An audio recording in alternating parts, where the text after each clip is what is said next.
Good evening and welcome to my channel. Let us start with some ghost stories throughout history. I have my book and I'm going to read them for you. These are my own words, of course. Let's see what you think. Adelphi Theatre. The Adelphi Theatre in London is thought to be haunted by the ghost of a celebrated Victorian. He was an actor called William Threes. He was stylish and a popular actor too, who was highly regarded in his day and was rarely seen without his green gloves. The first sighting of his ghost was in 1928. The ghost was spotted in London by a man who saw a male figure dressed in a grey Victorian clothes, then he simply vanished.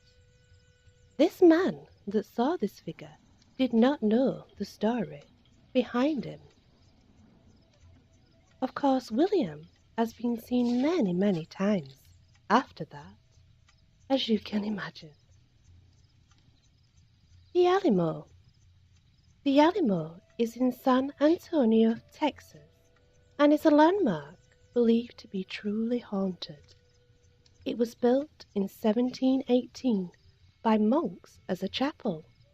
Later, it was extended into a fortress for Texans to use as a stronghold against the Mexicans. In a battle over the land rights, the 11-day battle led to the death of almost all 188 defenders and over 1,600 Mexicans. The General Lopez ordered the bodies of the dead Texans to be dumped in a large grave and ordered the Alamo to be torn down. But legend has it, when the Mexicans tried to tear it down, ghostly hands extended to stop them, and they fled in complete terror. The suffering of those who died has not been forgotten. There have been several sightings of apparitions coming through the walls of the Alamo and screaming and yelling at night, as if the terrible events are being replayed over and over again. There are also reports of ghosts sighted on top of the Alamo, walking back and forth, still trying to escape. Alcatraz. Alcatraz was one of the most harshest and lonely prisons. It is known as one of the most haunted of America's federal prisons. The island Alcatraz was once known to Native Americans as a place that contained evil spirits. Many believe that the evil energy still remains today. Today, it is maintained as a tourist attraction only. Amherst Haunting. This is a tale of a poltergeist that took place in Amherst, Nova Scotia, in 1878, and it was centered around a 19-year-old woman, recently threatened with rape, and she had a very traumatic time dealing with it. One night, she started to feel ill and went to bed early. Later, she woke up screaming that she was dying. It is said her eyes went bloodshot, her hair stood on end, and her body was puffed up twice to its normal size. Strange, violent movements filled the small two-room cottage where she lived with her extended family. Thunderous bangs erupted from under the bed. Sheets were ripped off and tossed into a corner. A doctor came to examine her, and he watched a bolster move of its own accord.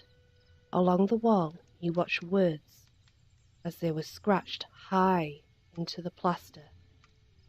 Said her name and you are mine to kill. The disturbances in the house continued, including terrifying claps, unexplained fires, lit matches materializing out of nowhere and dropping onto beds. After some time, the landlord decided he had had enough of his property being damaged and asked the family to leave. She did find work at a farm, but the barn erupted into fire, and obviously the farmer had her charged with arson, and she was sentenced. Now, later on, of course, it is all speculation, and she died in 1912, and the case was never solved, and no theory was put forward except for maybe electrical responsibilities.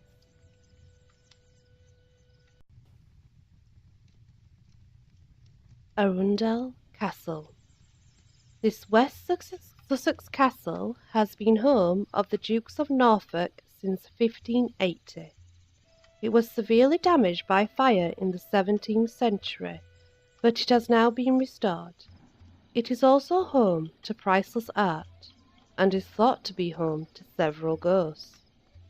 The ghost of a young woman dressed in white has been seen. According to legend, she threw herself off the tower due to a tragic love affair. In the library, a ghost known as the Blue Man has been seen. He has been seen on several occasions, searching through books, and is thought to date back to the time of King Charles II, 1660 to 1685. A boy from 200 years ago is said to have been treated really badly, so badly he died young. His ghost has been seen furiously scrubbing pots and pans. Another ghost is actually a small white bird, which flies or flutters around the windows of the castle. It was reported to have appeared just before the death of the Duke of Norfolk in 1917, and is seen apparently before death. If you see it, it is imminent that the death of someone will happen who is connected to the castle. The Amityville Horror.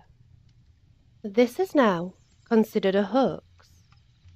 It remains one of the most sensational and controversial cases of alleged haunting of all the time, which means of all time, I believe. It is based on a house in Amityville, New York. It was on the market at a cheap price because it was the scene of a mass murder by 23-year-old Ronnie Defoe, who slaughtered his father, mother, and younger siblings in November 1974. It was bought by a couple with 3 children a year later, in December 1975. A month later, the family fled, and they never returned. They told the media of bizarre happenings, strange odours, doors slamming shut, strange substances oozing out of nowhere. In 1977, The Amityville was published as a non-fictional book, and it had 6 million copies sold and led to be the top-grossing movie in 1979. There was also a host of other books too, and films of course.